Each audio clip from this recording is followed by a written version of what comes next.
Неге біз кейде жоқ дегіміз келсе де, бәрібір иә деп қоямыз.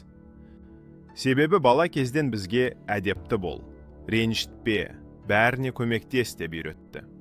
Сөйтіп біз өзіміздің емес, өзгенің көңілін ойлауға үйрендік. Ал жоқ деу біз үшін ят сияқты болып кетті. Бірақ жоқ деу ренжіту емес, бұл өз шекараңды сақтау. Жоқ сенің еркіндігің. Ал егер сен жоқ деп үйренсең, не өзгереді? Біріншіден, энергияң қайта оралады, өзіңді қинамайсың. Екіншіден, сен өзіңе сенуді үйренесің. Үшіншіден, өмірің жеңілдейді, себебі жоқ қажетсіз нәрселерді сүзеді. Жоқ деу бас тарту емес, бұл өзіңді таңдаудың алғашқы қадамы. Неге біз кейде жоқ дегіміз келсе де, бәрібір иә деп қоямыз?